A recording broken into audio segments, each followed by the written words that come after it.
Well, before we start with the talk, we had the DECF, Democratic Environmental Caucus of Florida election on August 1st.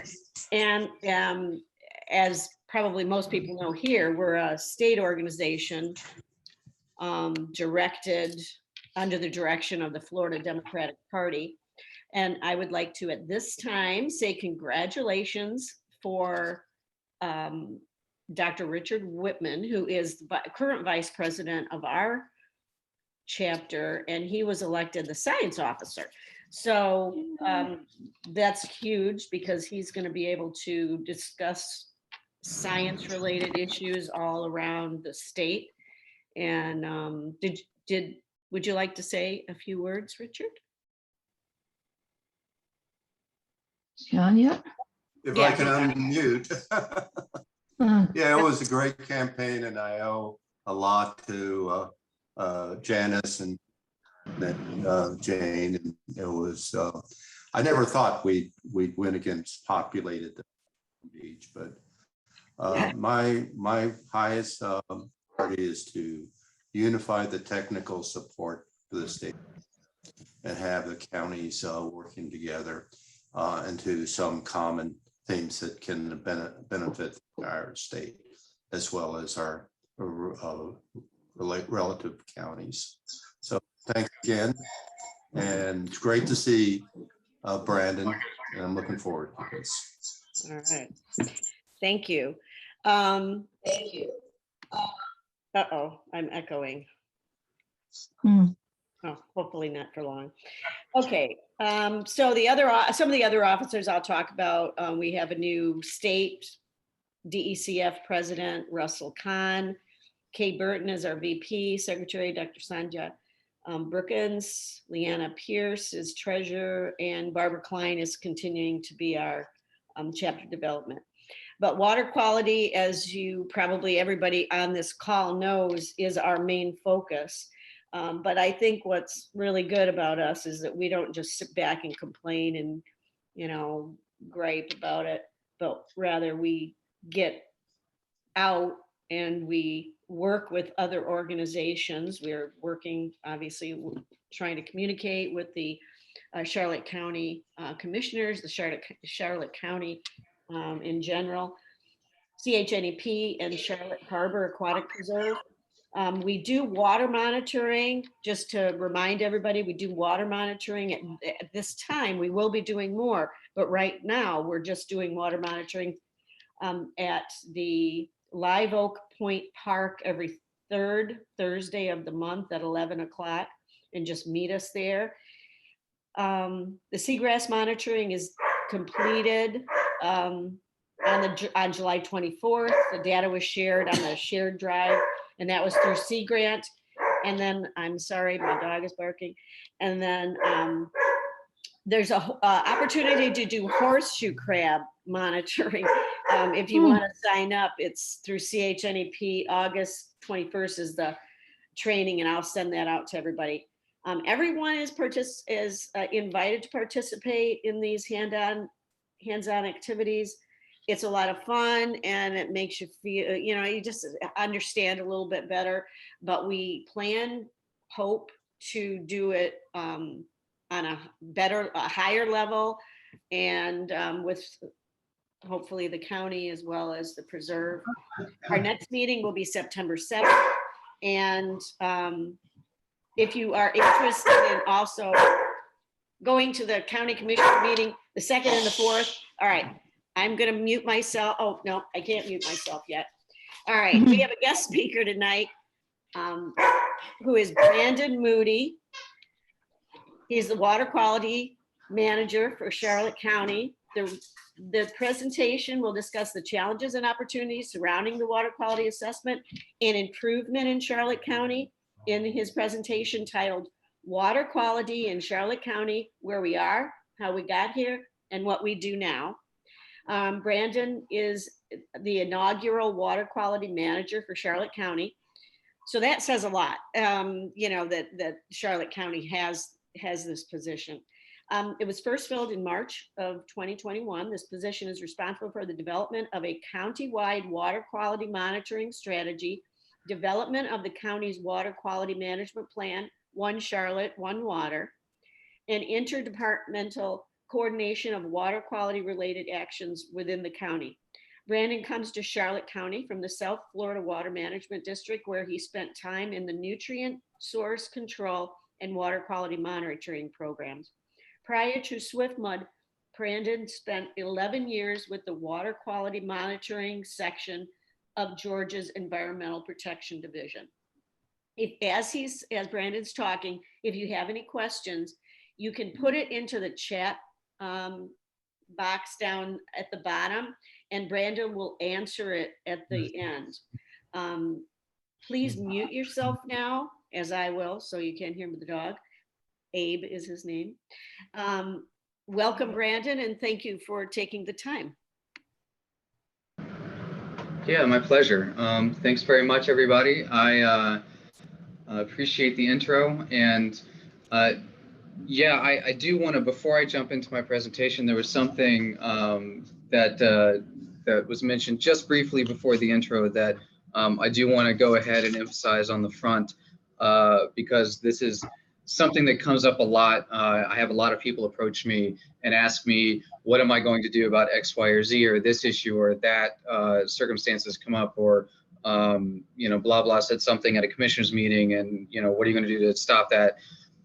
And something that I really want to make clear is it's so imperative that people that have a strong opinion about the activities and actions and topics being discussed and presented at commissioners meetings, let your voice be heard to those commissioners. Ideally, go to the meetings and you know, take the opportunity to speak before them about what concerns you. They also, I can tell you, they read their emails, and I know because I will get emails asking to follow up on other emails. They do answer their phones, so they are receptive to those forms of communication as well. But it is so vitally important to make your voice heard to them, and I do assure you, based on my experience, been here, they do listen to that. So with that, I'll get off that soapbox and start in on the presentation itself. So first, let's make sure I can, there we go. All right. So in thinking about how to present the information that I'd like to impart to you all today, it really became clear just the overwhelming amount of information that I wanted to be able to impart. And I had to kind of sit down and figure out how to not turn this into a 6-hour treatise on the history and current obstacles to water quality improvement in the county. So what I'm going to do is try as best as possible to kind of tell the story of where Charlotte County came from in terms of development, and how that led to some of the water quality issues that we have today. And then I'm going to provide kind of a brief overview of what those impairments are, what those water quality issues are, at least from the regulatory perspective, and then start talking about some of the things that the county's going to be doing to address them. I'm not going to get into what is being done by a number of the other agencies and entities, of which Charlotte Harbor is fortunate in that there are a lot between, as you all are aware, the Charlotte Harbor Aquatic Reserves, CHNEP, there's the education groups such as CHEC, Fish and Wildlife that does all sorts of surveys out here, SwiftMud. There's a lot of different efforts among different agencies and entities to better understand and figure out how to address water quality impairment issues within the harbor. So I'm just going to talk about kind of the county's part in that. Also, to those of you who are very technically minded in the audience, which given this group, I assume there are more than a fair few, I will apologize in advance because I'm going to provide a high-level overview of some very complex topics. So there's going to be a little bit of generalization. I understand if you clench your teeth at some of the things that I say and generalize, understand, and during the chat or during the Q&A session, you know, if there are things that you feel like that should be discussed in greater detail, at the end of the presentation, we can certainly discuss that with the group. But again, I wanted to try to keep this as compact as possible while being able to paint that kind of broad picture of where we are today. So just to start, as was mentioned, I was brought on board in March of 2021, and the water quality management position is brand new for the county. I think the need for this really kind of arose, at least in the eyes of county administration, back during the Water Quality Summit that occurred in around February of 2020, which was basically an opportunity for citizenry, businesses, and other stakeholders to sit down with county staff and discuss what they felt were the prevailing water quality issues of the day within Charlotte County, and to provide recommendations of what we can do to address water quality issues. And one of the principal takeaways was that there needed to be somebody at the county level that could kind of organize the different and varied facets of activities that are done by the county that have an impact on water quality, and where needed, get those different entities, facets talking to each other, and coordinate additional water quality related tasks, both within the county and amongst the citizenry and stakeholders of the county. So my initial goals when I came in, I was told, was we need to, number one, create a county-wide water quality monitoring strategy.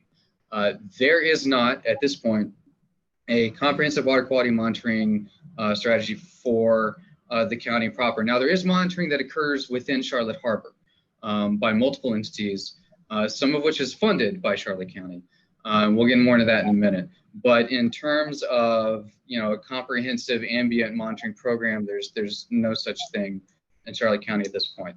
So that was task one. Task two was a coordination of a water quality management plan. So basically, these are, I'm sure you're familiar with these, they're becoming more and more common, but it's basically the blueprint for determining how we're going to address water quality impairments within the county, both from an infrastructure, practice improvement, and education outreach perspective. Then finally, this role is also designed to coordinate any interdepartmental responses to water quality issues in the county. So I don't sit within a specific department. I'm actually up in the administrative level. So I sit right next to the county administrator. I'm right across the hallway from the commissioners. So I have pretty quick access to the higher ups to discuss any issues as need be. And so that also allows me then to kind of reach out to all the different departments as necessary when we need to generate a response to a particular issue. So what I'm going to do is, before I get into specifics of water quality and water quality impairments in the county, I kind of want to talk about, provide a basic overview of the county, the watersheds that lie within the boundaries, and a little bit of the history of development and activities within the county that in some part inform the water quality issues that we have today. So for those unaware, the Charlotte County is kind of within this nexus of three major basins: the Peace River Basin, the Myakka River Basin, and the Caloosahatchee.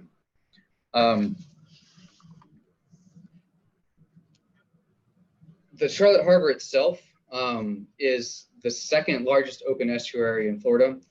And, based on where the harbor is located, it receives water from, as far east as Lake Okeechobee, and as far north as the Lakeland area up in Polk County, which are the headwaters to the Peace River. So in general, water from the Peace and the Myakka enters Charlotte Harbor and travels generally along the western wall in that general region before discharging towards the Gulf. Most portions of the lands in northern and eastern Charlotte County drain west into Shell Creek. Where's my pointer? Let's see, you can see, okay.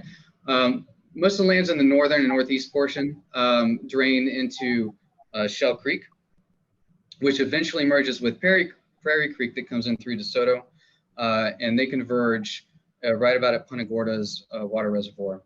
So most of Prairie Creek is actually in DeSoto County. From that reservoir, the water previously in Shell and Prairie then discharge out into the Peace River. Waters in the south or southeast or in this general region discharge into the Caloosahatchee River Basin.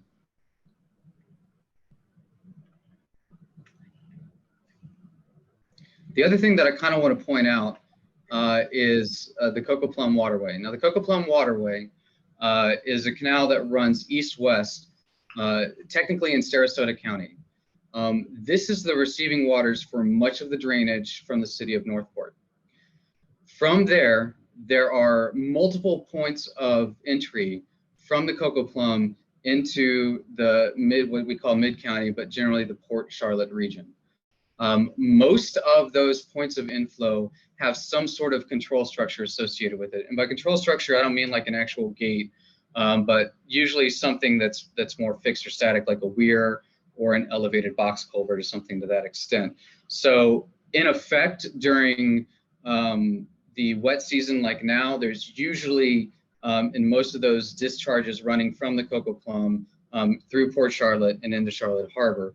During the dry season, as I've found, waters will recede enough that generally speaking, the Coco Plum will not discharge into Port Charlotte, with the exception of the Como Waterway located right here, which should be the only open connection between the Coco Plum Waterway and Port Charlotte. But by and large, during the dry season, water levels drop enough that discharges no longer occur. In fact, what's also interesting, just a quick nugget of info, there's a lot of control structures through Port Charlotte, especially that act as a barrier between tidal inflows and freshwater outflows. And during the dry season, these canals will drop down such that they will no longer discharge out into the harbor as well. So what you'll actually have during the dry season is a series of short tidally influenced canalways, a series of basically long skinny lakes, and then the Coco Plum Waterway, which if discharges anywhere, will head west to Myakkahatchee Creek. You'll note also in red, I have this big arrow with Caloosahatchee in question marks. And that's because, you know, up until recently, it was assumed that the Caloosahatchee didn't really have much influence in Charlotte Harbor. But over the last couple of years, there have been some work on circulation models. And based on those, there's some indication that during particularly wet periods, that portions of the Caloosahatchee may actually find its way up the eastern wall. Now, to what volume, to what extent, and to what frequency is still unknown. And there's actually the University of Florida's Center for Coastal Solutions is doing some work, I believe, following up on some of the circulation models that have been generated thus far to try to get a better handle on the timing and extent of those potential inflows from the Caloosahatchee.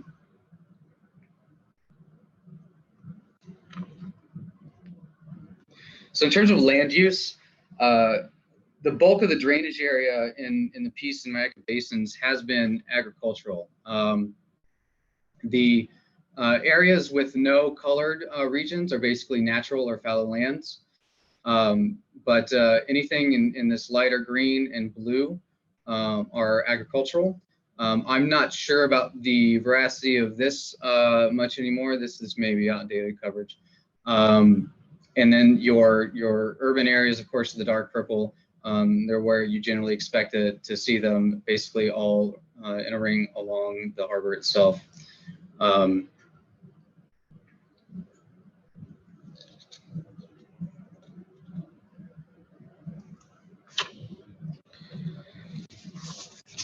I'm going to go ahead to, on the topic of land use and kind of touch upon phosphate mining. And I won't get too far into it.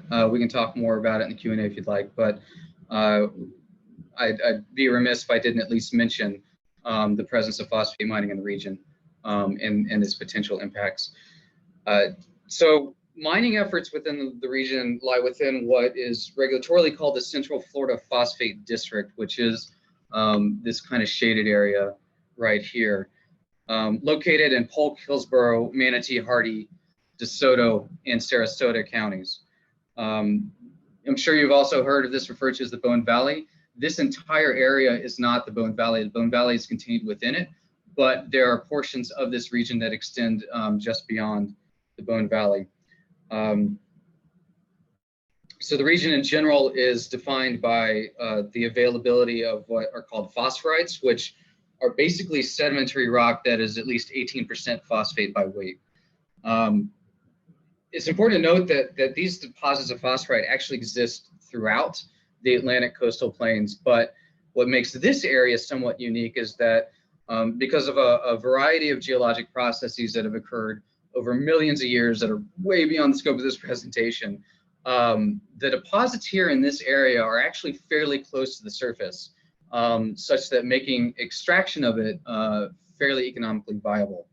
The multicolored regions that you see on that map are a combination of active and inactive mines, as well as a couple that are proposed.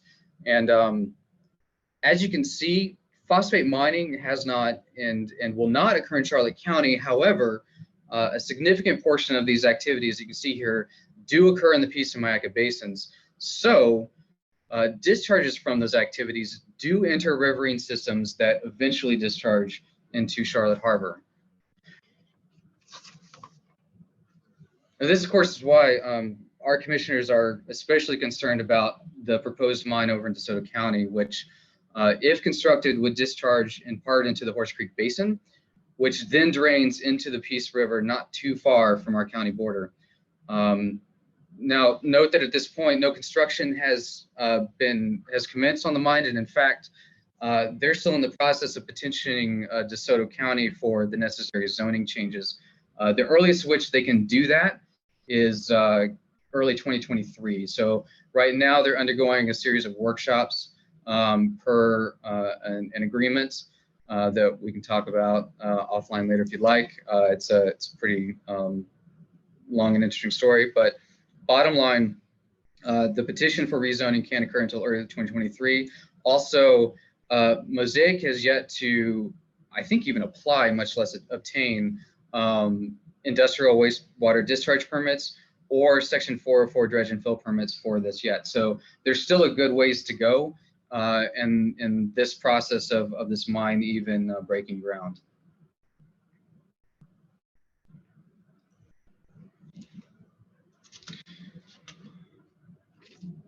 All right, so I want to spend a few minutes talking about what to me is one of the most fascinating aspects of this county, and that's the history of development in the region, because it does have implications for some of the water quality issues that we see today and some of the obstacles that we're going to face when trying to address water quality in the future, especially in terms of stormwater. What I'm about to describe is a very, very condensed overview. There's actually a fantastic book called The Swamp Peddlers that was just released. And the author of that book is going to be giving a presentation on the very topic I'm about to discuss. I think this Thursday at the Punta Gorda Library. I've got some information about it at the end of the presentation that I can share. If you're at all interested in the history of Charlotte County and the development boom of the 50s, I would highly recommend that you consider hopping by that, or if nothing else, pick up the book and give it a read. It just came out. So the quick version of the story of Charlotte County is that prior to the turn of the 20th century, the county was mostly cattle ranchers and saturated pine flatwoods. So those are basically areas dominated by slash pine that were subject to pretty heavy flooding during the wet season. Around the mid 1800s, there were two settlements that were established in the area. One was a port in the northern reaches of the county that was used to transport cattle for sale, mainly to Cuba. And then the settlement that eventually became known as Punta Gorda.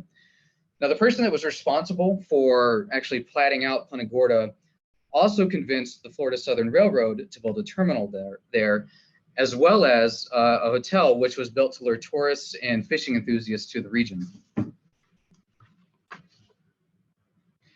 Now, the pine flatwoods weren't very suitable for farming due to their propensity for flooding, so companies would come in and would acquire large swaths of the forest, would harvest turpentine and pine tar, and then log what was left of the trees. So this was a common practice and one of the primary economic drivers for the area. Until about the 1910s, well, not until, but that changed slightly in the 1910s when John Murdoch arrived in the area currently known as Murdoch Village, which is that red square area on the map. So that, to orient you, that's the intersection of Tamiami around Murdoch Village, which is where I'm located in the administration buildings, where Port Charlotte Mall is located. That was the original home to Murdoch Village. What Murdoch did was try to lure people to settle there in that area with promises of vast fertile landscapes for farming. And but the problem was that nothing was done to alter the land to actually allow for farming. So when people arrived expecting these vast green prairie spaces with which they could, plant their crops, what they came to is basically an area that floods out during the growing season. So once it became clear to those new residents that agriculture or row farming wasn't possible at all, thanks to all the flooding, Murdoch petitioned the county to get help in running multiple canals from the harbor to the northern county line. As this tends to happen when we try to engineer nature, the canals were built in a manner that drained the land during the summer, but caused dry out conditions during the winter. So as such, the land was still not farmable. And many people left, and John Murdoch himself eventually fled north to Jacksonville around 1916. So it was as far back as the 1910s that you actually had canals put in the northern part of the county to actively drain the land. So from there, enter A.C. Frizzell, and the short story with him is that he arrived to the area as an employee for that railway company that I previously mentioned, but at some point was fired. From that point on, he turned to slowly acquiring land from the lumber companies because once the land has been fully logged, it's of no value to them, and they certainly don't want to hang on to that land to continue paying taxes. So they would sell those logged areas for a song. Frizzell would buy that land on the cheap and then use prison labor to extract resin from the stumps that remained on those lands. Once those were exhausted, he then planted grass on the lands and raised cattle. From those proceeds, he would then buy more land. So this was extremely profitable for him, and by the 1940s, he became one of the largest landowners in Florida. Eventually, by about 1954, he sold those lands and his business interests to a company that eventually became a component of General Development Corporation, which wasn't too long after the death of his wife. So that brings us to what I'm about to talk about today with the sprawl of properties and platting the properties that we have, especially in Mid and West County.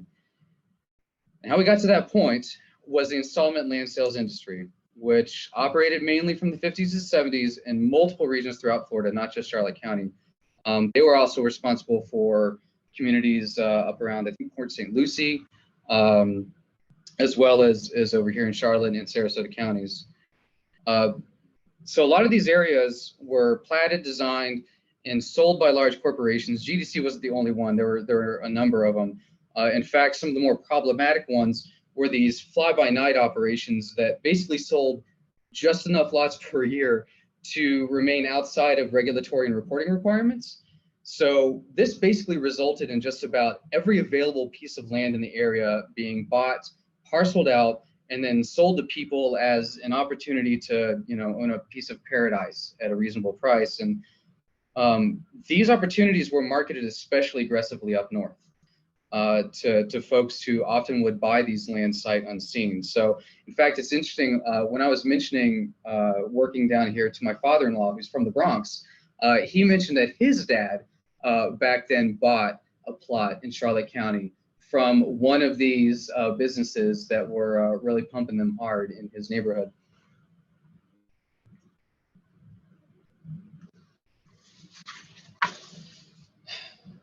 So from a water quality perspective, how did that affect Charlotte County? Taking a look at the aerial map of Mid-County as an example, if you look at the western side of the area, you see a lot of roads, but you also see a lot of green space. And that's because there's not much in the way of housing at this point. But if you take a look at the parcel delineation within these lands, you can see that they basically carved up, platted every single square inch they could all throughout the county. So what does this mean from a water quality perspective? Right now, we have a lot of basically fallow land. This is forested land that, or grassland that serves in part to help with stormwater attenuation, right? So rainfalls, a lot of this area actually can serve to retain some amount of runoff rather than it going straight into the canal systems. As development increases, as these plots are slowly being built out, which, as you all know, is happening at a much faster rate nowadays, with the boom and folks coming into Northport in Charlotte County. A lot of these former fallow areas are going to convert to impervious homes and driveways, and it's going to serve to increase the rate of stormwater inflow into the canals, which then discharge into Charlotte Harbor. When I started kind of looking at this more closely, it really just kind of boggled my mind exactly, the extent to which the land was platted and sold out. This, for example, is just blows my mind. This is the Peace River on the western side of the tidal piece. The blue area is FEMA's flood zone, and you can see this little isthmus that I'm not sure anybody should be building on, but look at how they managed to plat it out and the number of properties that they managed to squeeze on there and sell off. So, this is something to think about, from a stormwater perspective. One of the common mechanisms for addressing stormwater and modern developments is to have things like stormwater retention ponds, right? But if you look at areas like this, where feasibly would you have a stormwater retention pond? It's all privately owned property. And so this is going to force us to really come up with creative solutions for figuring out how to intercept and attenuate the constituents within waters prior to discharging into the canals. I want to briefly mention, and I don't want to, lay into the development solely. We do have a good bit of agriculture in the county. Most of it's situated in the eastern part. Generally speaking, agricultural lands tend to drain southward towards the Caloosahatchee. There are some portions that do also drain west into the Shell and Prairie Creek Basin area. Citrus and pasture are the dominant ag uses in the county. In fact, the 2017 accounting from FDAX mentioned that Charlotte is actually the 10th largest citrus producer in the state.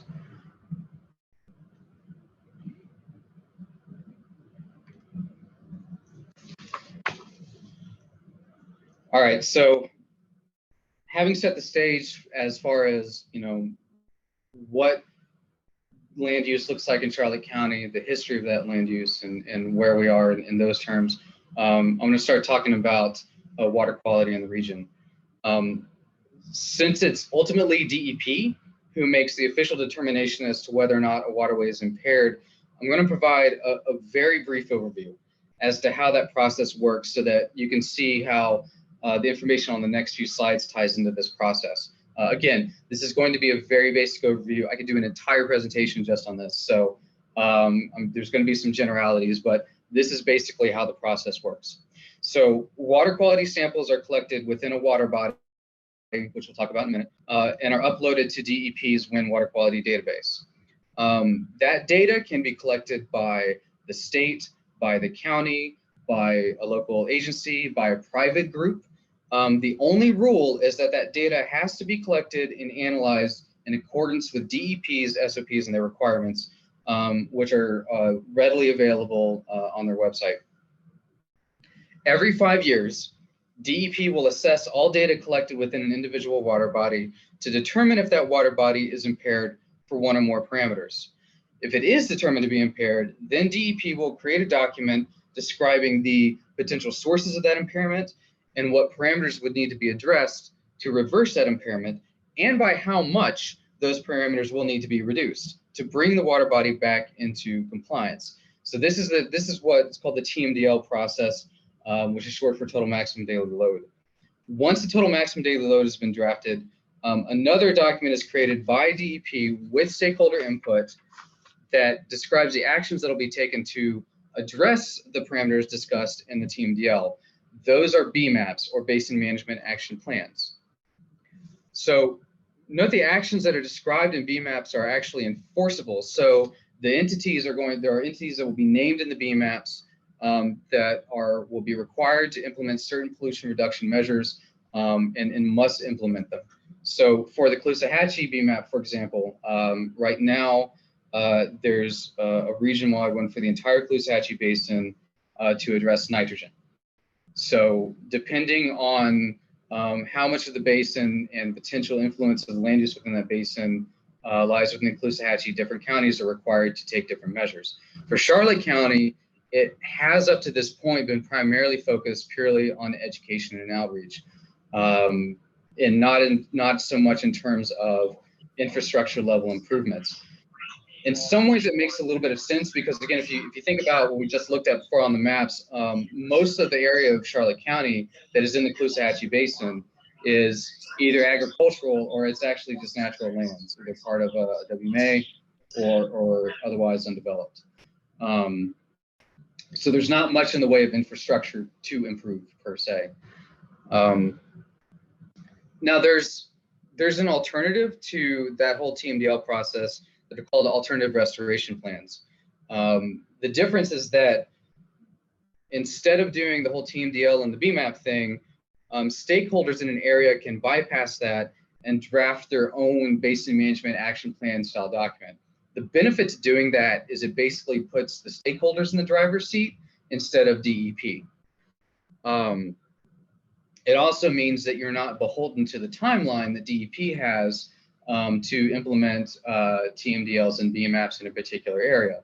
That may be a particular selling point for us in Charlotte County for alternative restoration plans, because to give you an example, I had a conversation with DEP just about a month and a half ago to kind of start talking about TMDLs and BMAPs and whatnot. And as we'll get into in a moment, Charlotte Harbor, which has a number of impairments, some of them for nutrient-related issues.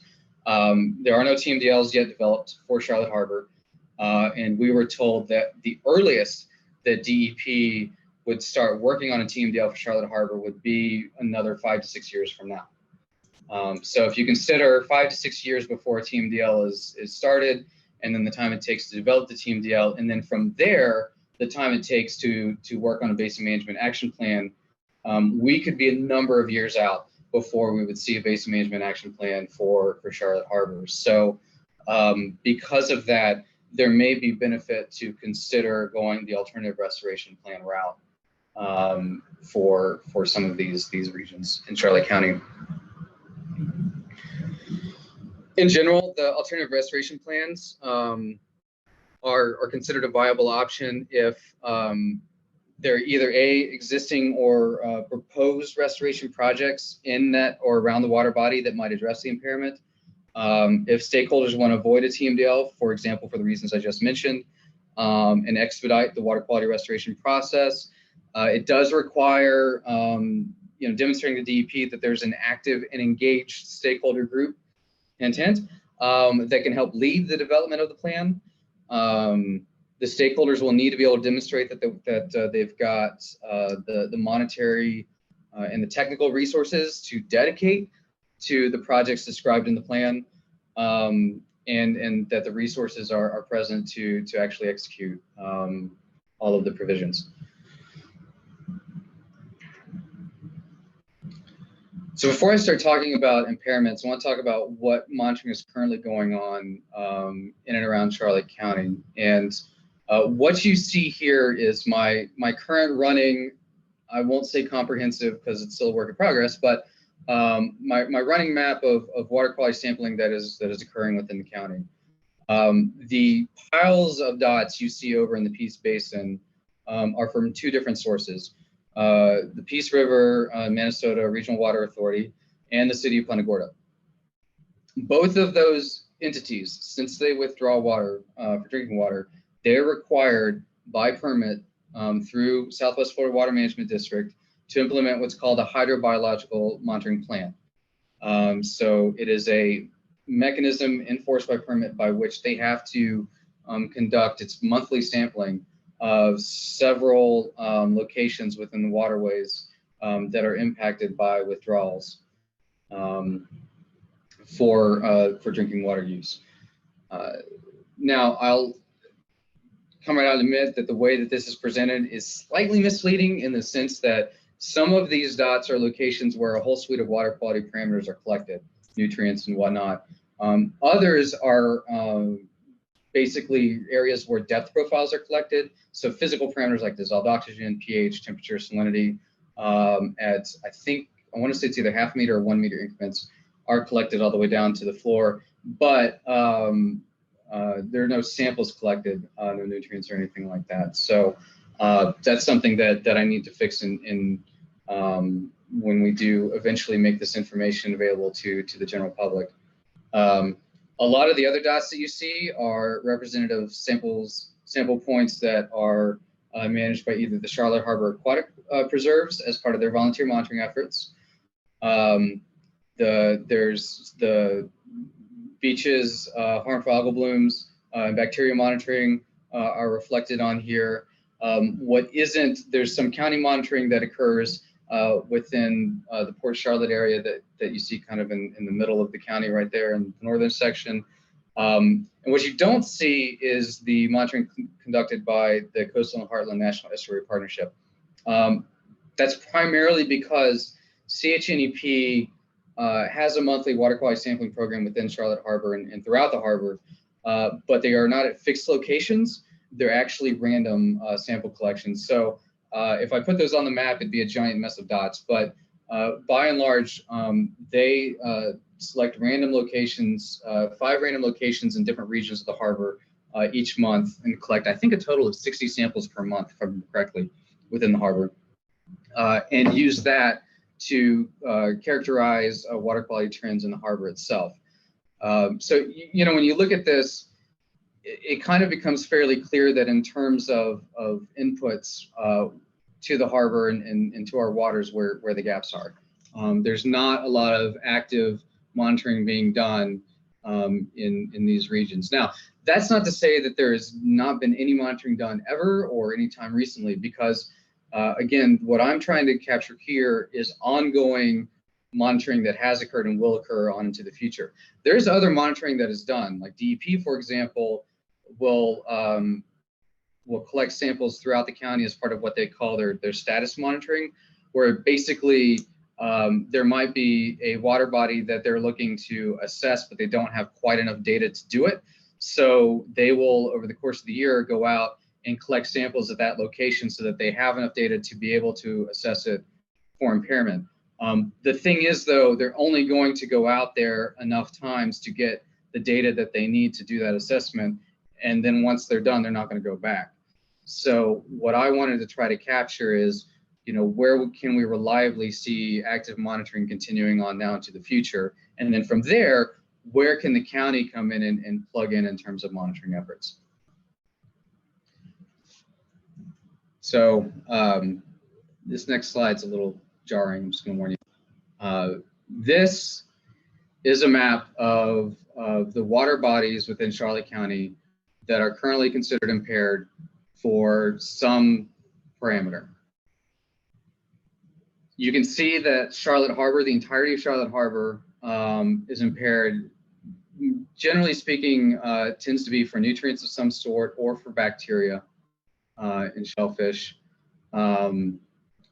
Within the eastern part of the county, there are a lot of regions that are considered impaired for fecal coliform, which is a topic that I very much look forward to conferring with Dr. Whitman about as I start having more conversations with DEP about how we're going to address that. But as you can see, there's quite a few areas within the county that are considered impaired by DEP for one constituent or another. You have regions that are not at this point. I should note that right now DEP is in the process of doing their 5-year assessment of these water bodies in the Peace and Mayaca basins right now. So this may change a little bit within the next few months once we receive their assessment report. So they conducted their assessment of the Caloosahatchee basins and the harbor proper last year. So they're moving up from there, and now they're working on the Peace and Mayaca basins this year. So this may change in the near future. Now I want you to contrast this with this. And this is a map of existing TMDLs that have been developed for those water bodies that are considered impaired. So, you know, the take-home message here is that, you know, in terms of figuring out how to address impairments within the counties, there is still a good bit of work to do. In none of these cases have a BMAP been developed except for the Caloosahatchee Basin, which again, that BMAP was for addressing nitrogen impairments, not necessarily fecal. And there's actually an alternative restoration plan, which I just realized is not shown on here, for the southern half of DeSoto County and the northern part of Charlotte County, which is designed to address chloride impairments in that region going into Shell and Prairie Creeks. The short version of that story is that in the early 2000s, fairly high levels of chlorides were found in those surface water creeks. And what they figured out is that a number of the farms in the area that were pulling water from wells for irrigation were pulling from water deep enough that had fairly high levels of chlorides. In other words, there's some salt intrusion in the water. And so when they were discharging that from their lands, it was getting into the surface waters and causing these impairments. So a program was started by SwiftMud called FARMS, at least that's the acronym. Don't ask me what the acronym means, but that started as a program to work with the farmers to actually cap their wells so that they were only drawing water from upper aquifers that didn't experience the same levels of chloride intrusion, and instead discharge from that. From what I understand, it's shown a pretty substantive improvement in reducing chloride levels in those streams. There is some follow-up that I need to do with that because they used to put out semi-annual reports regarding progress in reducing chlorides, and for some reason that stopped around, I think 2013 or 2014. I haven't quite found out why. That's, you know, yet another one of the things on my check boxes to kind of circle back with SwiftMud about. But beyond that, there's really not much in the way of BMAPs or action plans in the region.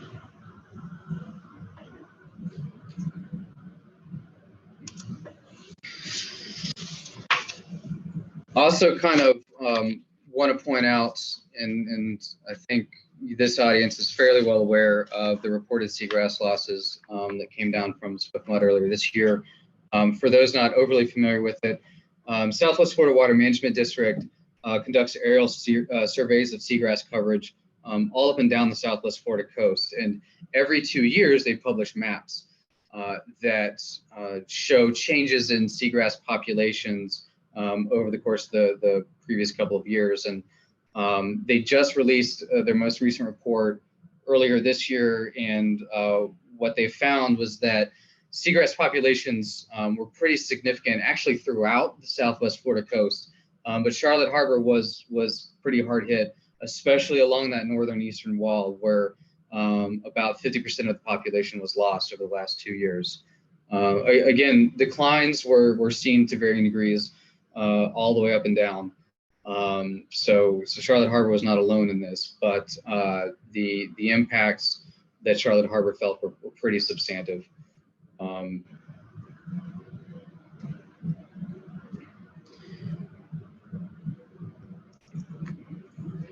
And of course, we had that conversation, before the presentation, where we've been dealing with, persistent outbreaks of red tide for the last few years. So, we saw that outbreak in the northern part of Charlotte Harbor throughout March and April of this year. Tampa Bay has been getting hit particularly hard the last couple of months. And as you all are very well aware, we're starting to see it creep down into our neck of the woods. I do want to let you know that, and I know this doesn't always immediately transparent to the public, but there's an awful lot of communication that goes on behind the scenes between Fish and Wildlife, DEP, the county, to basically track where the blooms are moving, samples that have been collected, projected forecasts. The University of South Florida has some pretty good forecast models. If you're interested, I can send you links to those. I think are they 3-day or 5-day models? Predicting movement. They have that for Charlotte Harbor and down into Lee County.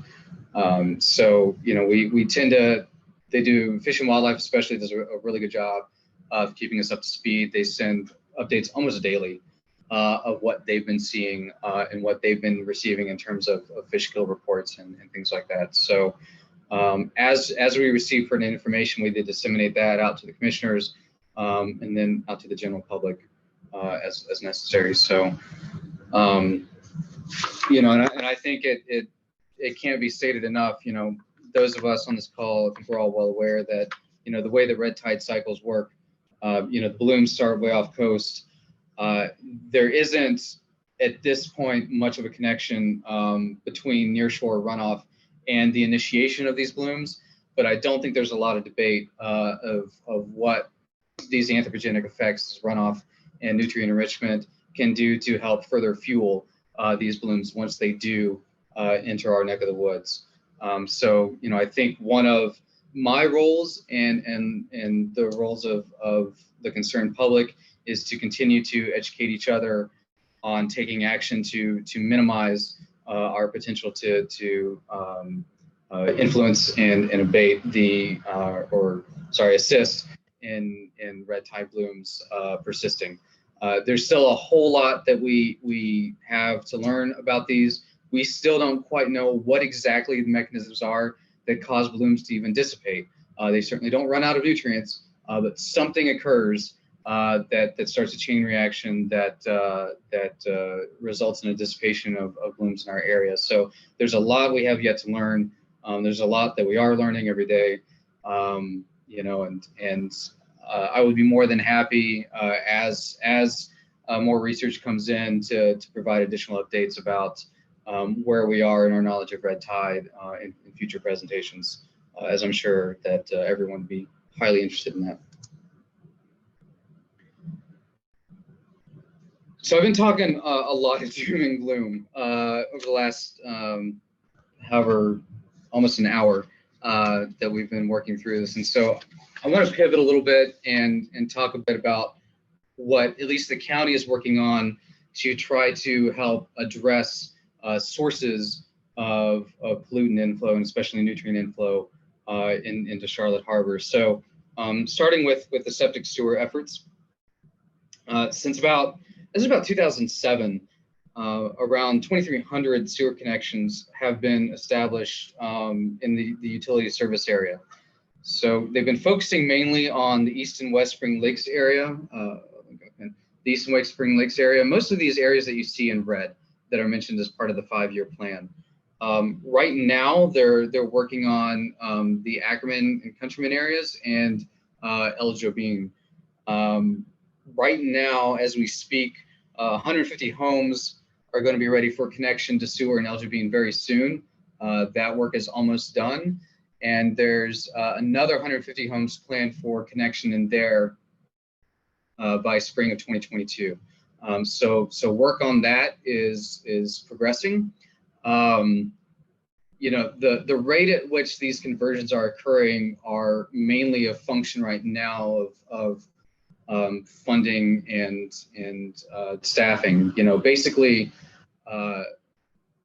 with sufficient, we could probably what we're trying to do when we're planning out the rate at which these conversions occur is trying to do so in a manner that we acquire enough supplementary funds to help offset the costs to the homeowner.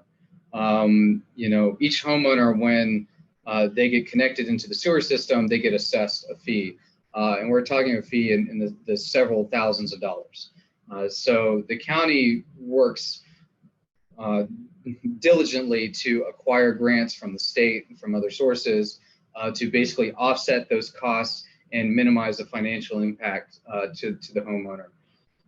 So in some part, that has a role in dictating the rate at which we do these conversions. So, you know, our quest for additional funds never stops. I tend to, when I'm approached to request funding for water quality improvement, that's one of the first things that I always trumpet, is to give our utilities folks more money so that we can, you know, keep going apace for the septic sewer conversion.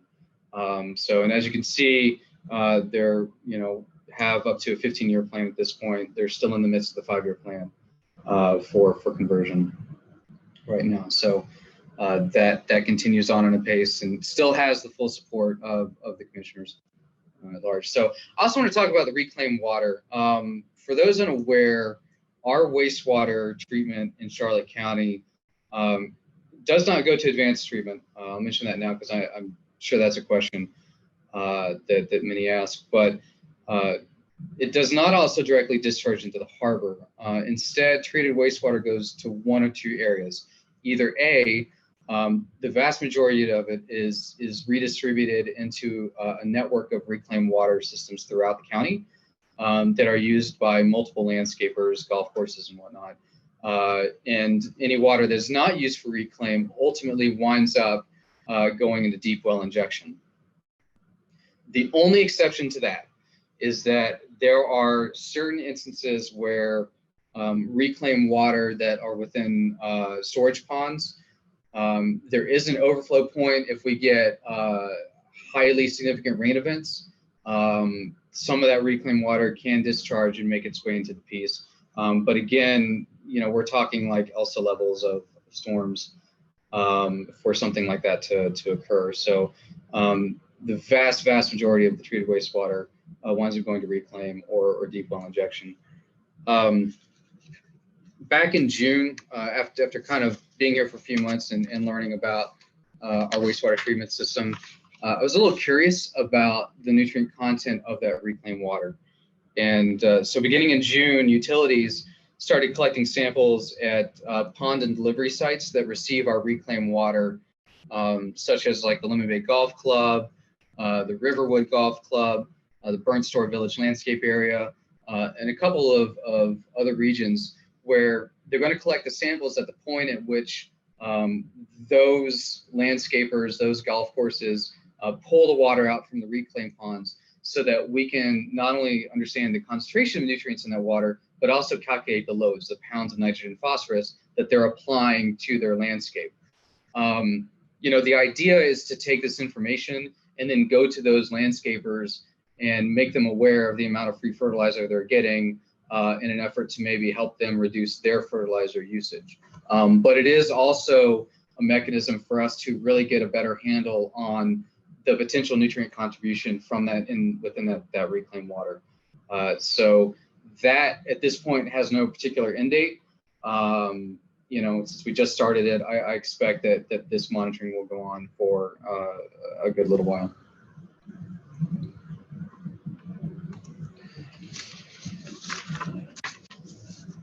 Also, last year, Charlotte County entered into a contract with Johnson Engineering to conduct sediment removal at the freshwater non-navigable portions of canals in Port Charlotte and over in the western part of the county.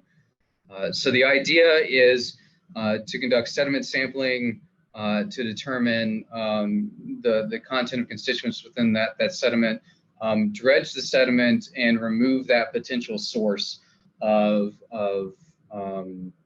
influx into the canals and from the canals off into the harbor.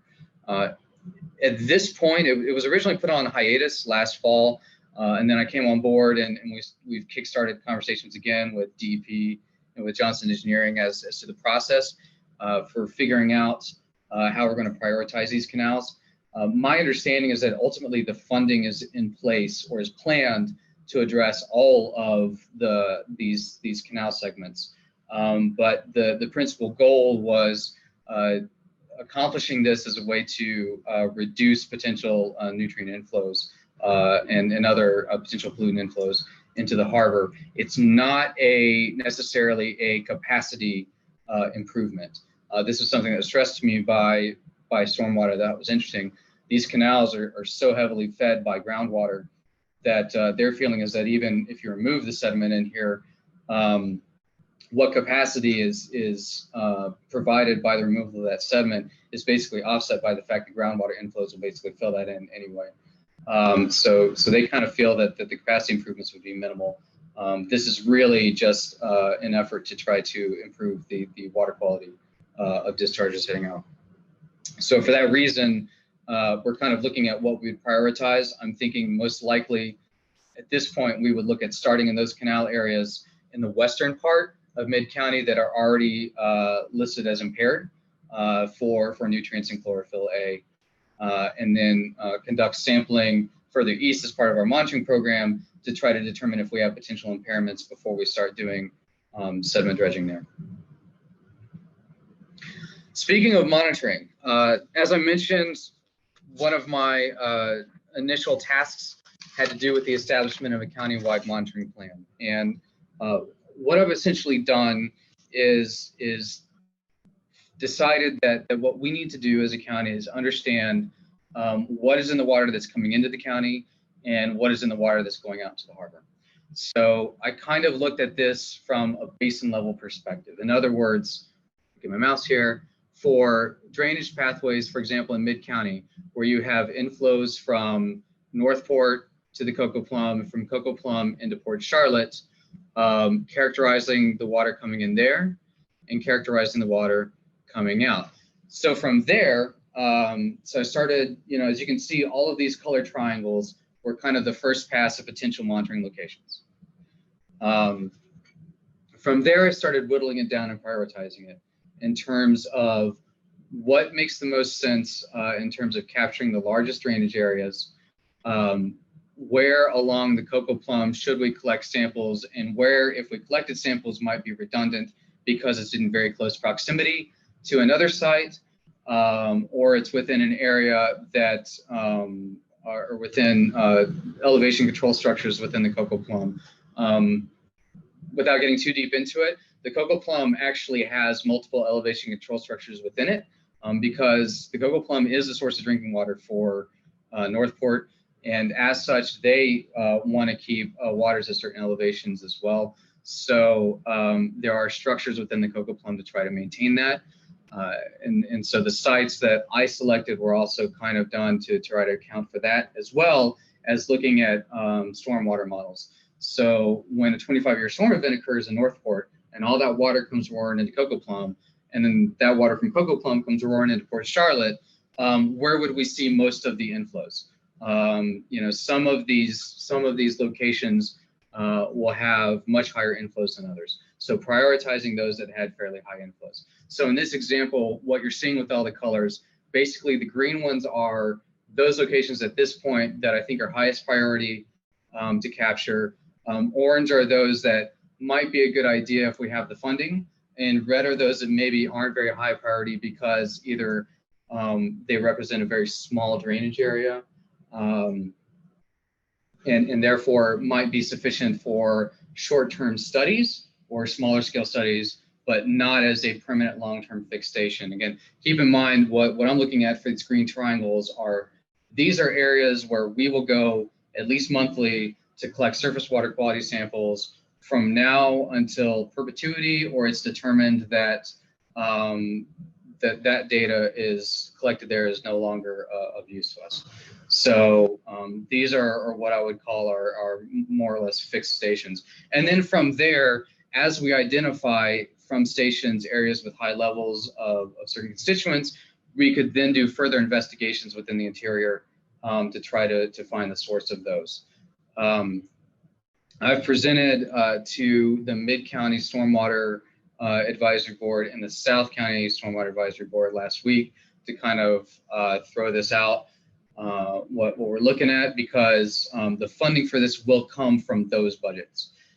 We are also going to have evening public meetings for Mid-County, South County, and West County, probably in September. So those will be open to the public. We haven't settled on dates yet. As soon as we do, those will get announced. Everybody's welcome to come and weigh in. I hope to have interactive maps of these publicly available. I've got a Google Earth KML file that other agencies are looking at right now. I am conferring with Fish and Wildlife, and we'll start sending this out to DEP and CHNEP and all those guys fairly soon to get their weigh in on this. So I know this is Mid-County as an example. I could show you during Q&A. If you're interested, we can take a look at South County and West County as well if you're interested, and kind of talk about some of the hurdles that I'm running into in finding monitoring locations there. But that is what is currently in progress. Funding for this won't be made available until October 1st. And then from there, I'll have to put together and submit the RFP for funding, because contractors are going to do all this work. So my guess is that realistically, we probably won't have boots on the ground actually collecting samples until, I would imagine, the back end of dry season next year, if given the timing of the funding availability and all that. So that's what I'm looking at the moment.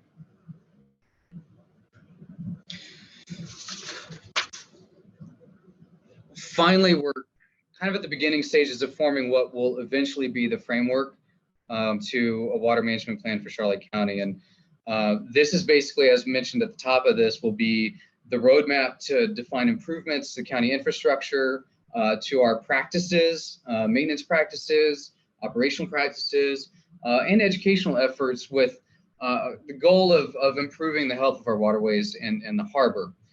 And this is where, you know, again, I think you all come in, because as you can see, there's a great deal of work to be done here. And while I have the support of our commissioners and our county staff are 100% behind these efforts, you know, at the end of the day, I'm one person. And so I really value the feedback that I get from individuals and groups such as yourself, to help me,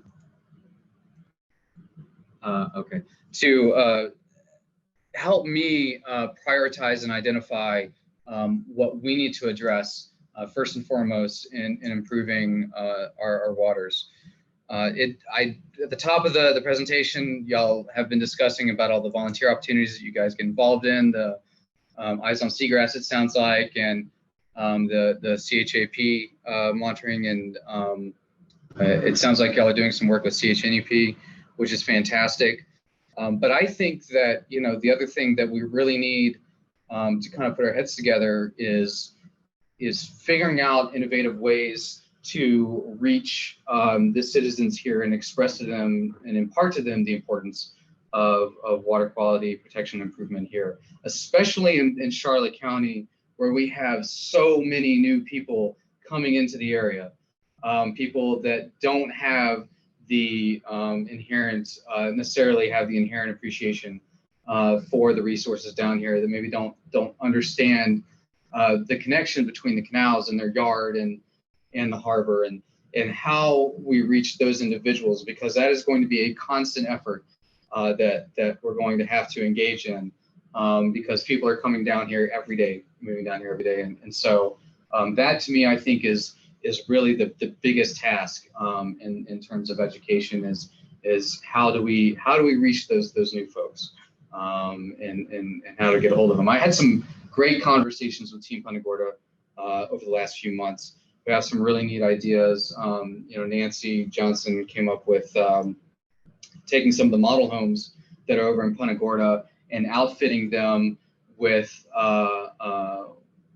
water conservation measures, you know, like native gardens, you know, like say timed sprinkler systems rather than, you know, programmable sprinkler systems, in other words, or that that are connected and therefore can adjust their schedule on the fly based on incoming rain, things like that, to basically catches people that are new to the area and are house hunting, and you've got a captive audience there where you can provide examples for things that they can do to kind of minimize their influence on the system. So it's unfortunate, given the times we live in right now, that I couldn't give this presentation to you in person, because to me, one of the most valuable aspects of these is then being able to talk to you guys afterwards and kind of engage in those conversations and learn of your experiences down here and your feelings about water quality improvement and protection. So in lieu of that, I certainly invite you to reach out via email or phone. We can send that out. Feel free to get in touch with me. I admit I'm a little busy, so sometimes I don't immediately respond to the emails, but I will get back to you. I promise. And I again look forward to talking with you guys and working with you guys a lot more in the future. So with that, I'll open it up some questions. I will warn you, I just got a heads up on my Charlotte County laptop that my computer's about to be forced into restart in 10 minutes and 53 seconds. So if I get kicked off and we're in the middle of a conversation, I'll hop back in on my phone or something like that. Okay. All right. So let's jump in. Janice wants to know, why is red tide so intense in Charlotte Harbor? Okay. So by intense, I'm assuming that you mean specifically like the event that we saw within the interior of Charlotte Harbor earlier this spring. There were, I think, a couple of factors that came into play during the spring that ordinarily don't occur when red tide is thought to typically occur, which is in the fall. So think about the conditions in the fall. In the fall, we're in towards the back end of the wet season. We've got a lot of freshwater inflows, and Carenia brevis are a saline species. They cannot tolerate waters with low salinity. Jeez, my computer. Okay. So in the springtime, what we had is basically the back end of the dry season. So it was very dry, and not only was it the dry season, but we had a particularly dry season on top of that. So the waters were a bit more saline in the harbor than I think we typically would see. We had southerly winds that are fairly atypical for that time of year, blowing, pushing red tide up north. Remember that especially the surface blooms, and especially in Charlotte Harbor, because it's so shallow, are primarily wind driven. So those southerly winds that were pushing towards north also helped to kind of push that red tide up in Charlotte Harbor. And then I think, the third factor you have is, to be quite frank, the inputs that we have within the system. We've got, runoff and nutrient inputs coming in from the rivers and from the surrounding landscape. And I think that those three factors just kind of produce this perfect cocktail to allow it to bloom and persist within the harbor for a period of time. Again, it's kind of vexing that, when we don't quite understand what caused it to fully dissipate, in the way that it did. That's one thing that I'm, really kind of watching like a hawk, how research is progressing on that front, to better understand what it is that, shifts the cycle such that it depresses. So also, I would mention too that even general circulation dynamics of the harbor are such that the harbor does not really flush very quickly, even in the wettest of times. So in the dry season, you especially don't have a very high flushing rate. So combine that with the winds pushing north, against Port Charlotte, and you kind of have a pretty nasty cocktail there. All right, another question. After dredging, where do the spoils go? The sediment dredging. So the plan for the sediment removal is to actually take that to a landfill. I had heard, or some people had expressed some thoughts about using it for agriculture or something like that. But the problem is, you're talking about sediment that has been in that canal for 30, 40, 50 years. And there's probably a lot more than just nutrients in that sediment. And, you know, to be able to use it for other purposes like agriculture or whatnot, would need to be fairly extensively tested to make sure that there's nothing in there that could cause harm if cultivated for consumable functions. So I think for that reason, the plan right now is to just take that to a landfill. Okay. Another Crystal says on the pollutant map, what is oxygen in quotation marks as a detectable pollutant? Yeah, so there are water quality standards for oxygen concentration and percent saturation. So basically, the short version is that in waters in Florida, there's a minimum amount of oxygen that's expected to be present in the waterway to support aquatic life. And if that amount of oxygen drops below that threshold, then it's considered impaired. Now, what typically creates that scenario is the presence of, more often than not, it's assumed to be the presence of organic material, because when organic material, or a lot of organic material, so let's say sewage, for example, if you've got a lot of sewage that enters the system, you've got a lot of organic material that enters the system, and bacteria will digest that organic material, and when it does, it consumes oxygen. So if you have a lot of organic material in the system, you'll have a lot of bacteria eating on it, consumes a lot of oxygen, depresses the oxygen, and you can wind up impairing or injuring wildlife in that system. So oftentimes when you see oxygen listed as being impaired, the path to fixing it is usually cited as being biochemical oxygen demand, which in other words is address the organic content of the water, what's being put in the water, to reduce the bacterial digestion of the system, and that will remove the oxygen, or remove the circumstances that are causing that decline in oxygen. Now, all that said, I mean, there are natural systems that are naturally very low in dissolved oxygen. So in the particular case of Charlotte County, I need to dig into that further and see, you know, under what circumstances they determined that the dissolved oxygen impairment is truly an impairment. If they had identified through sample collection, in other words, that there were high biochemical oxygen demand or something like that, you know, yeah. Okay, thank you. Thank you. Another one. What do you see as the worst?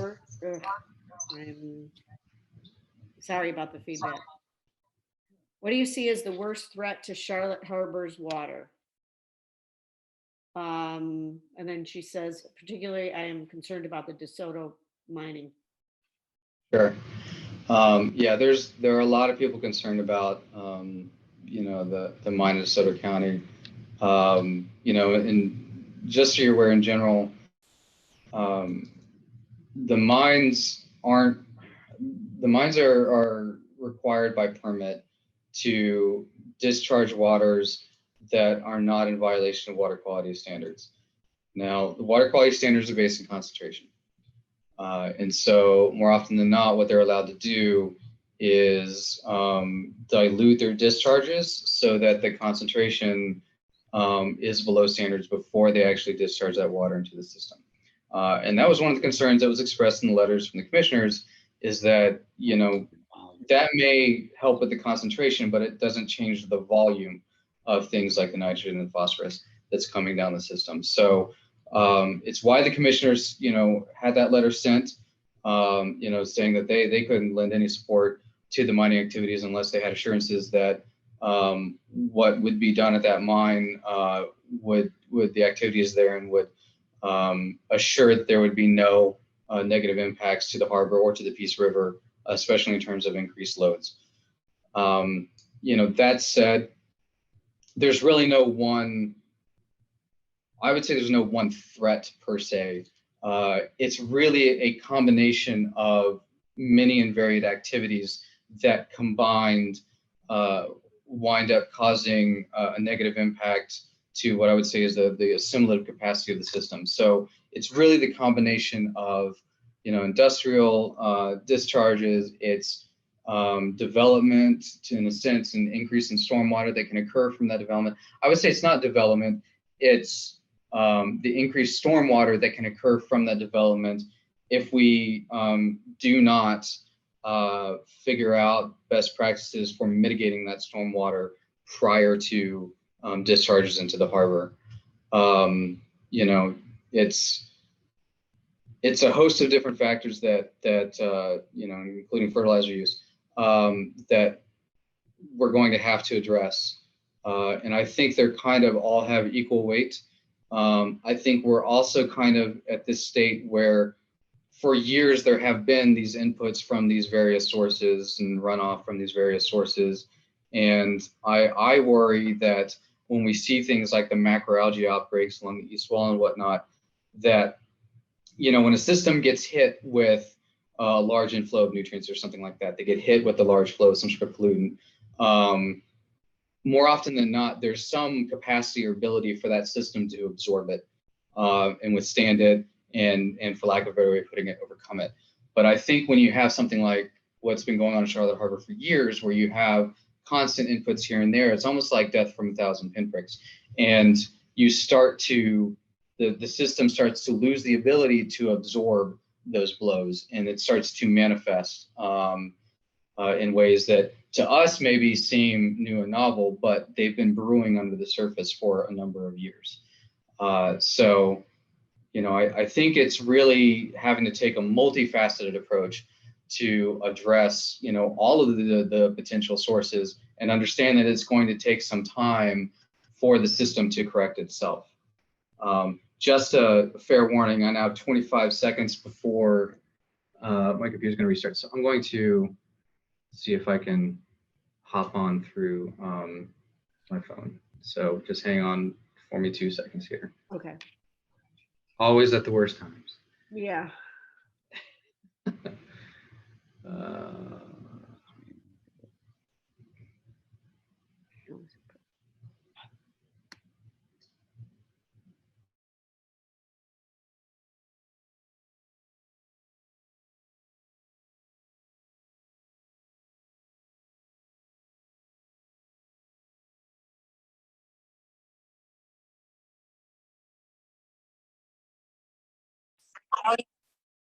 Okay. All Can right. Here we are. All right. Sorry about that. No worries. All right. I guess if nobody's here at 8 or 9 o'clock at night, so it shouldn't be a big deal to. Yeah, you wouldn't think so. Another question, it seems there's an increased incidence of red tide in the harbor near Peace River Basin, which wasn't here apparently years ago. Is that, is that the case from what you find, or what do you, yeah. That's an interesting question. And I'm going to be honest with you. I don't know if I'm yet educated enough to answer that authoritatively. If truly red tide occurrences in and around the Peace really are new or recent. The one thing that makes me curious about that, though, is that as discharges increase up the Peace River through, like, say, mining activities, that should be actively decreasing the salinity and therefore impeding the proliferation of red tide in that immediate area. But that's a stream of consciousness thought and not based in actual data collection. So it's a very fair question. I'm wondering, I don't know if the concern behind that question is our mining operations fueling red tide around the Peace River. If it is, I would say that certainly any discharges and contributions from them that make it to the Peace River or make it to Charlotte Harbor and to the lower portions of Peace River certainly don't help. That is one question that I have and we have in terms of existing mining practices. How much of the content of that discharges do ultimately make their way down to the Peace River. Again, the current active mines are fairly far up in the basin. Again, that's going to change if the DeSoto mine comes online. But there's going to be some level of attenuation that occurs from those discharges way up in the landscape before they get to the Peace River. To what extent is the question? And I do understand that there are some folks, I think Andy Mealy with Peace Mayaca has been collecting samples up along the piece to try to maybe identify if there's a specific point at which he sees evidence of what could be discharges or water that came from discharges or material that came from discharges from the mining. So I'm curious to see how that pans out and what he finds through that. So I'm plan to keep in contact with him on that line. Dr. Whitman has a question about TMDL and transparency. Richard, you can talk to him. you can Here. talk to him. Oh, you can hear me, okay. Yeah. So I have maybe 5,000 questions for Brandon, and many of them we've discussed. You're only allowed by email. 2,099. I have one comment on the red tide. As Brandon knows, we've been looking at the data together, and it's really hard. It's very, very hard to say that it's worse. Simply the data back to 57 isn't there to really say with any confidence that it's worse or better, and because it's still it jumps, and there are places that have been much more intensely monitored than Charlotte Harbor proper. I just wanted to, the fecal coliforms didn't surprise me. That's pretty ubiquitous finding throughout the southern and temperate area.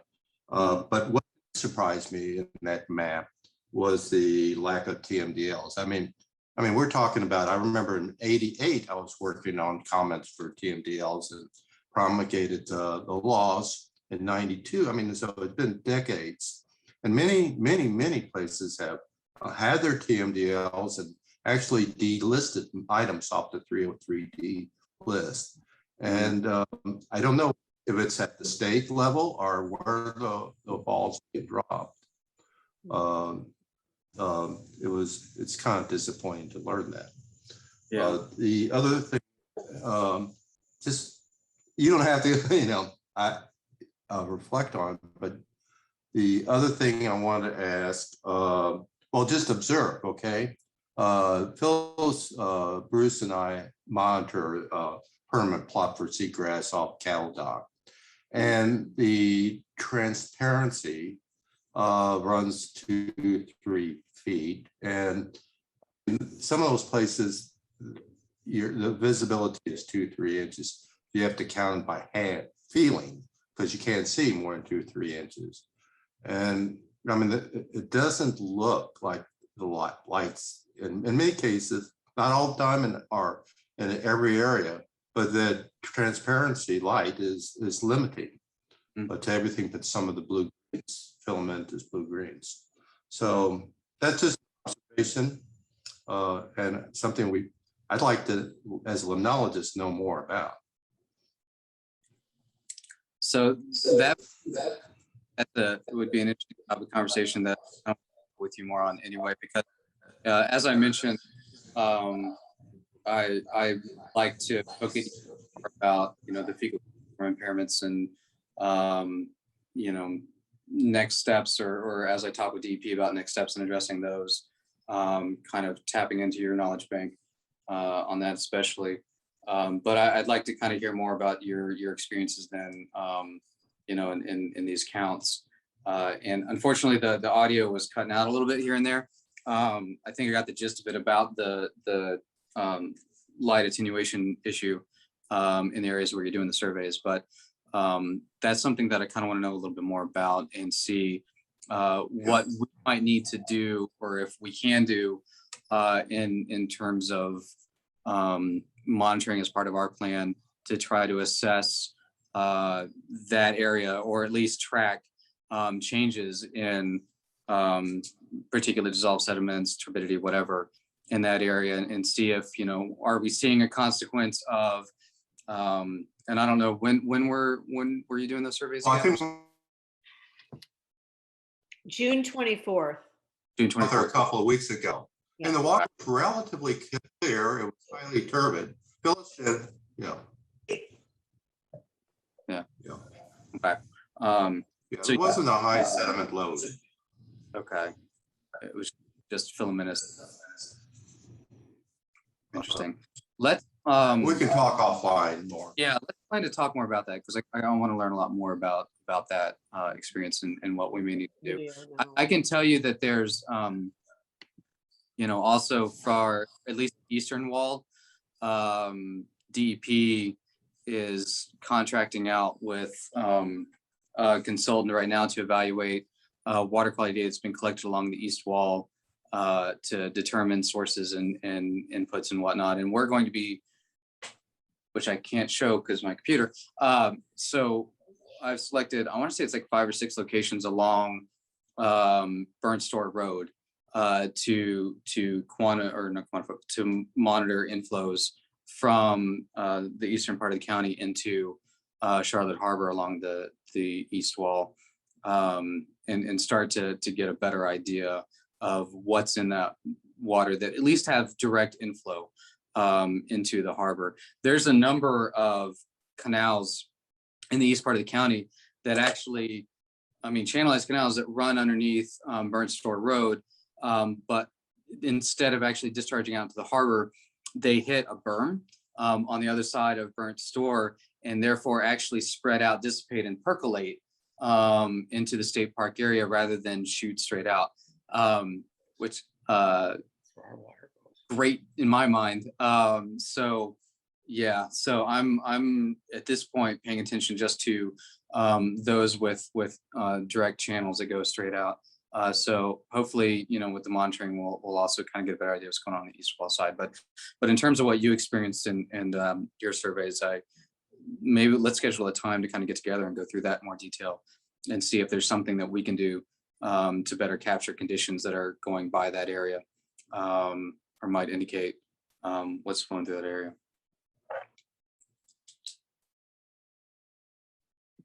All right. So that was 2 out of 4,998. Yeah. Oh, okay. Does anybody have any other questions? Or Brandon, would you like to share? You've been so kind to be with us for all this time. Yeah, it's no problem. The other thing I'll mention too on the team deal front. Yeah, it's as I mentioned, I don't know exactly what the story is with staffing and whatnot at DEP. But like I said, when we talked to them a couple of months ago, they said that they were a good 5-6 years out from looking at a team deal for Charlotte Harbor. Now, in fairness to them, up until early this year, the overriding sentiment in Charlotte Harbor amongst the agencies was to hold the line, that, the water quality wasn't getting any worse, that, we just needed to make sure that we don't allow for any increases in inflow and nutrients and whatnot, but maintain where we're at and we should be fine. Then we have the macroalgae outbreak. Then we see all this, the report about seagrass die-off and all this other stuff. And I think that goes back to an issue that also kind of revealed itself over in the Piney Point incident, as was told to me from a couple consultants, where in those of you that I guess participating in the Eyes on Seagrass stuff are well aware of this, but this sense of, in terms of monitoring within the harbor itself, when pulling water chemistry samples from the water column, how much does that really tell us about the nutrients available in the system?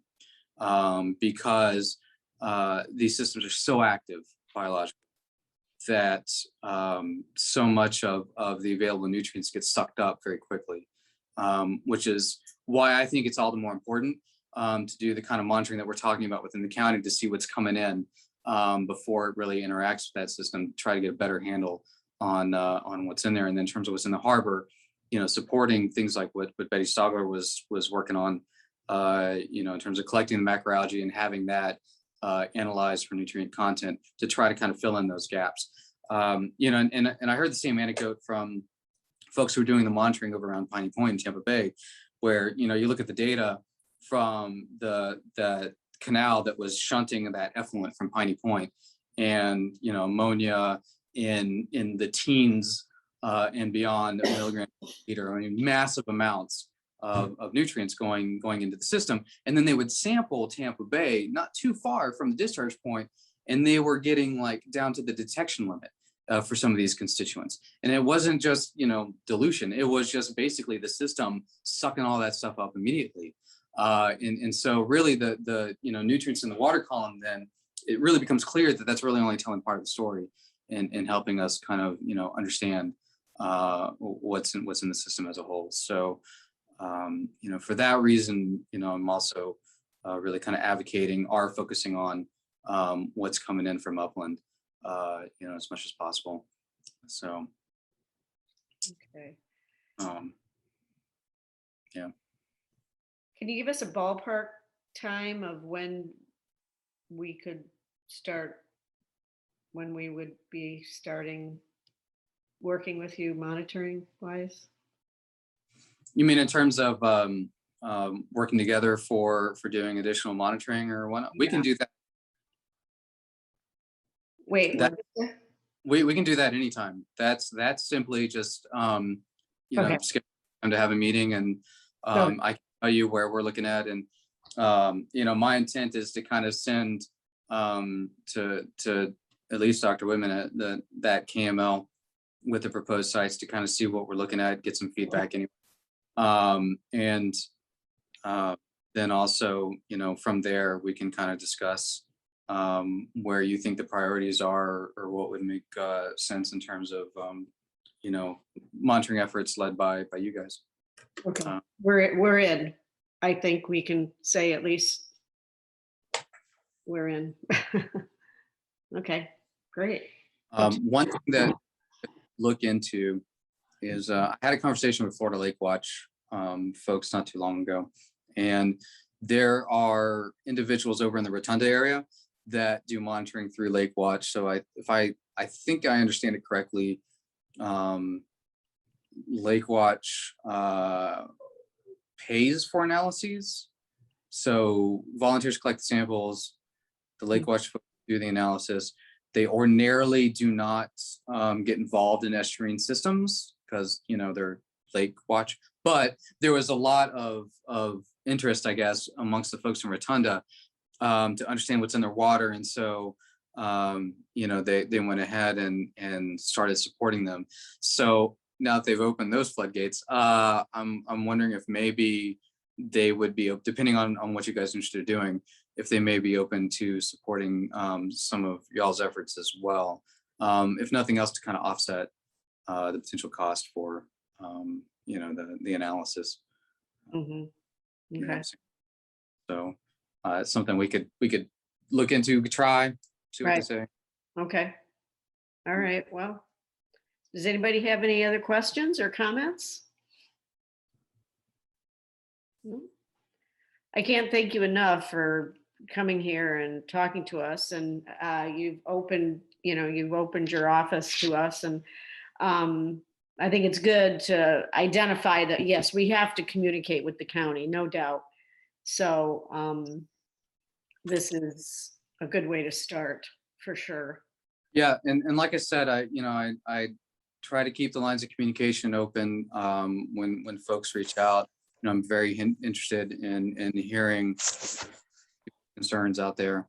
It helps me to understand where I need to prioritize my efforts as well, Mhm. and relay those concerns to my boss and the commissioners and whatnot.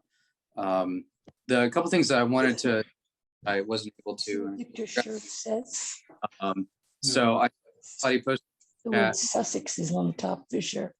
the about the Swamp Peddlers at Library in Punta Gorda on Thursday. Also, along kind of a similar theme here, just so you're aware, the Corps of Engineers on Thursday is doing a 101 session on a delivery plan, which is basically the Corps of Engineers' plan for planning, construction, implementation of Everglades restoration project. So that is online only. I'm trying to pull up the details now. Sorry. Let's see. Sorry. There we go. That's not it.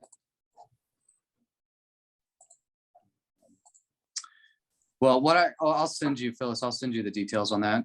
It's on Thursday day, I think. Also on the 9th, I believe, Dave Smask was giving a talk on red tide.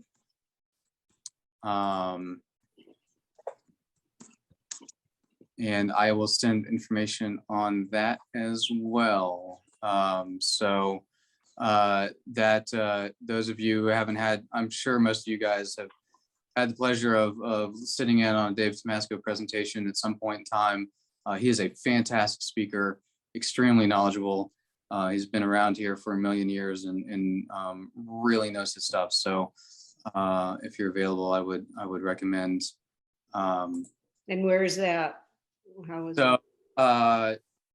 Cody Keller, I think has invited him as part of a meeting for, looks like Florida Veterans for Common Sense is that group.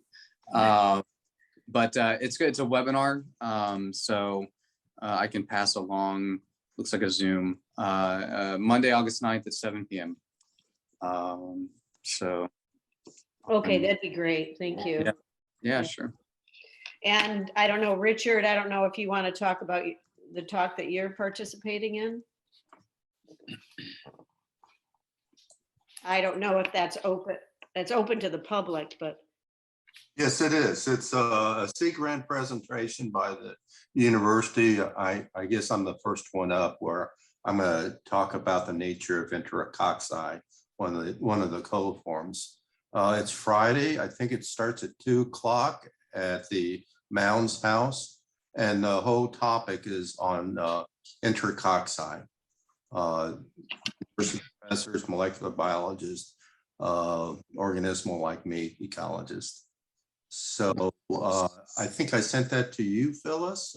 Yes, you did. You did. I was going to wait until after this meeting, so not to confuse people. Yeah. Okay, cool. I only have 15 minutes to talk, so that's, I don't know.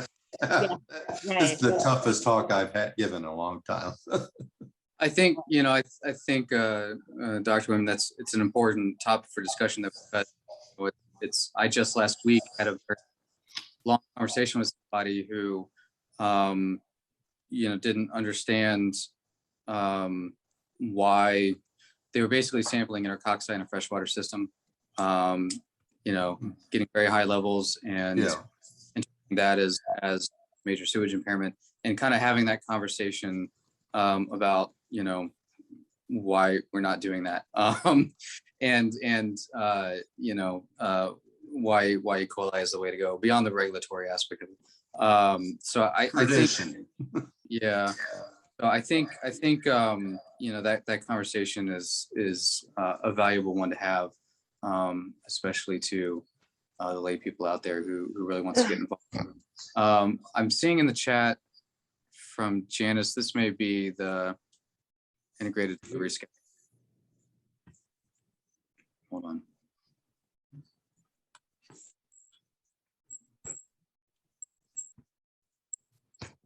Oh, I see. That's for me.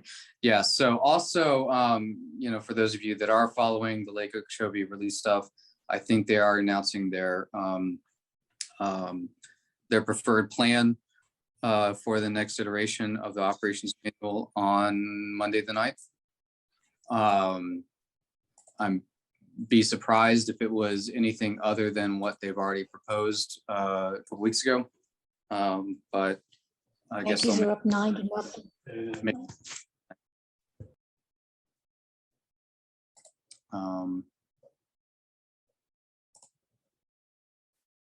so that 11 to 1, 11 a.m. is when they're going to make that announcement. So that I'm sure is going to be on their LOSM site, LOSM. Probably will have a link to, I can't remember what they use, if it's Teams or Zoom or WebEx. So just be aware of that as well.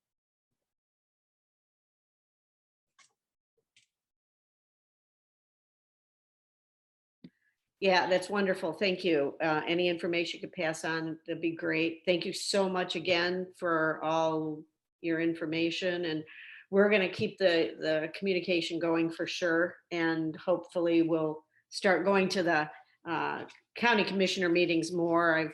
I've been to a couple, but I guess that's not enough. So It's they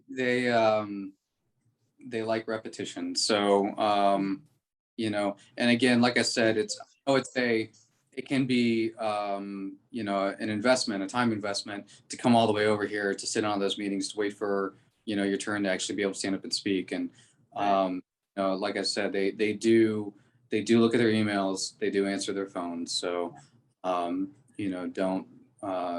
be afraid to reach out to them through those mechanisms if you make the meetings. So also keep in mind that all the agenda items that are discussed at each meeting are posted a week in advance. They have to be. Sometimes things get amended. My chit chat on the Okeechobee operation manual that I did for them during the last board meeting was a very last minute addition. But usually that stuff is posted a week in advance. So, take a glance, on Tuesdays or Wednesdays and see if the next meeting has something that you feel strongly about, and if so, plan to weigh in. okay, cool. All right. Well, thank you very much, and hopefully we'll see you soon. Yeah, Right. absolutely.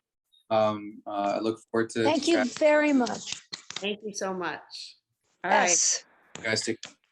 All right. Bye-bye. Thank you, Brandon.